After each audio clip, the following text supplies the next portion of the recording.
الشخص ده ساب تعليق غريب جدا، وفي الغالب انت عندك تفكير. بيقول ايه بقى؟ بيقول كل اللي بيوصل بيفكر ان كل الناس متواجدة في نفس الظروف اللي خلته وصل، ويشوفوا ان الموضوع سهل قوي، محدش عارف حاجة. مبدئيا كده انا مش شايف ان الظروف سهلة، ومبدئيا كده انا ما اتحطيتش في ظروف ان هي تخليني ان انا اوصل. ليه؟ لان انا ببساطة قصتي زي قصة اي شاب مصري او اي شاب عربي اتولد في عيلة متوسطة الحمد لله، نشأ على المعتقدات والافكار اللي هي يعني اي واحد مصري او اي واحد عربي بينشأ عليها. فكرة ان انت لازم دايما تمشي جنب الحيط، فكرة ان انت لازم تعمل الحاجة اللي اهلك والمجتمع بيعرفوها، من الاخر يعني اللي نعرفه احسن من اللي ما نعرفوش. فكرة ان الشهادة والوظيفة اهم حاجة. وعلى فكرة الكلام ده صح، ولكن الكلام ده صح على ايام والدي ووالدتي، الكلام ده صح على ايام والدك ووالدتك. بمعنى ان الشهادة والوظيفة فعلا زمان من 20 سنة او من 10 سنين كانت هي اهم حاجه، عشان بكل بساطه هو ده كان الطريق اللي المجتمع رسمهولك. لكن دلوقتي الموضوع اختلف. بس نرجع تاني للكومنت بتاعه. هو مين قال لك اصلا ان اللي وصلوا كان متوفر لهم الظروف وكل حاجه كانت متهيئه ليهم؟ مين اللي قال لك كده؟ لازم تسال نفسك هو انت ليه اصلا سبت التعليق ده. ولو انت واحد عندك نفس التفكير، اسال نفسك هو انا ليه اصلا بفكر بالطريقه دي؟ ليه لما انا اشوف حد عايش حياه حلوه ليه بهجم عليه او بديله اتهامات؟ ابوك اللي جايبها لك او امك اللي جايبها لك، او انت نشأت في ظروف احسن مني بكتير. طب هو ممكن نشأ في ظروف اسوأ منك بكتير. يعني تعالى مثلا نفكر فيها، سيبك مني انا خالص. جميل، تعالى نفكر في واحد الناس كلها عارفاه، محمد صلاح. وليه انا بذكر محمد صلاح بالتحديد؟ لان هو نشأ في ظروف يعني صعبة، ونشأ في مجتمع اقل من اي لعيب تاني، او اقل من لعيبة كتير قوي.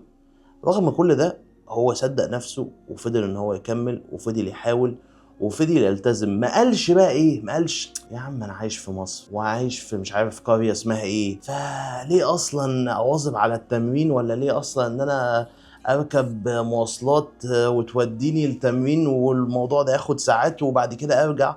اهو ده اللي هو عمله. عمل ايه؟ شاف البيئة اللي هو فيها، شاف ايه احسن خطوة هو يعملها في الوقت الحالي. ما قالش بقى ان هي مستحيلة، ما كانش حتى بيفكر. يعني اكيد مليون في المية انا ما سمعتوش وهو بيتكلم عن الموضوع ده، بس مليون في المية لو جيت انت قلت له لما هو ابتدى مشواره ان انت هتبقى بتلعب في نادي ليفربول، وان انت هتكسب التشامبيونز ليج، وان انت هتبقى بتعمل كل الكلام ده. خد بالكم يا جماعة، في فرق من ان انت تكون بتحبه شخصيا، وفرق ان انت تكون بتديله وضعه في المهنة بتاعته. دي حاجة ودي حاجة. انا مختلف معاه في حاجات كتيرة جدا، مش هنتكلم، واكيد يعني الناس كلها فاهمة انا بتكلم في ايه. جميل، ولكن ده مش معناه ان انا هقلل منه كلعيب كورة. هو عمل انجازات مرعبة ما شاء الله. فده اللي انا عاوزك ان انت تتعلمه وتعمله في حياتك. ما تقعدش تبص على الظروف اللي انت فيها، ولما تشوف حد عايش حياه كويسه، او لما تشوف حد نجح او عمل ايا كان اللي انت نفسك تعمله، ما تقعدش بقى تقول ان هو اتولد في بيئه احسن مني، ان هو عمل حاجه احسن مني، او ان هو مثلا الظروف كانت متهياله احسن مني. لان ببساطه الكلام ده مش هيزقك لقدام. عاوزك دايما تفكر ايا كان اللي انت بتفكر فيه، وايا كان اللي انت بتسمعه، شوف الحاجه دي ازاي هتفيدك انت. يعني الفترة دي أنا عاوزك تبقى أناني. أنا أعني كل كلمة بقولها لك. لازم تبقى أناني في الفترة اللي أنت بتحاول تفهم فيها نفسك، وتفهم فيها أهدافك، وتفهم تعمل إيه. ما تقعدش تشغل بالك بالناس اللي حواليك، ما تقعدش تفكر إزاي إن أنت تساعد أهلك، وإزاي إن أنت تساعد صحابك، وإزاي إن أنت تساعد المجتمع. لا، فكر إن أنت إزاي إن أنا أساعد نفسي دلوقتي، إزاي إن أنا بكل بساطة أغير حياتي. لو أنا واحد بعمل 1000 جنيه في الشهر، إزاي إن أنا أعمل 5000 و10000 جنيه. ما تقعدش بقى تفكر في اي حاجه تانية. هو انا ده اللي انا هعمله، طب هعمل كده ازاي؟ هتفكر وتشوف وتحاول. طب وصلت ل 10000، ازاي ان انا اعمل 50؟ وصلت انا 50، ازاي ان انا اعمل 100؟ وخد بالك في كل مرحله انت لو ناقم على حياتك، فانت مع الاسف هتكون بتعيش في جحيم في كل مرحله، وفي الغالب مش هتوصل. انا يا جماعه في حياتي ما شفت واحد بجد يعني من الدايره بتاعتي دلوقتي اللي هم ما شاء الله ناس ناجحه جدا، عمري في حياتي ما شفت واحد ناجح وهو كده كئيب. دايما دايما دايما عندهم تفاؤل، دايما عندهم عقلية فيها إيجابية، مش بيقعد فاهم يبص في الحاجة ويطلع كل مشاكلها لا. وعلى فكرة أنا مش بقولك إن أنا شخص ما كنتش بفكر بكده بالطريقة دي، بالعكس كنت بفكر بالطريقة دي. كانت مع الأسف عقليتي يعني كلمة سلبية كلمة قليلة، لحد ما قعدت مع نفسي قلت طب انت لحد امتى هتفضل تلوم البلد وتلوم اهلك ان هم في حاجات معينة هم مش موفرينها لي؟ لحد امتى؟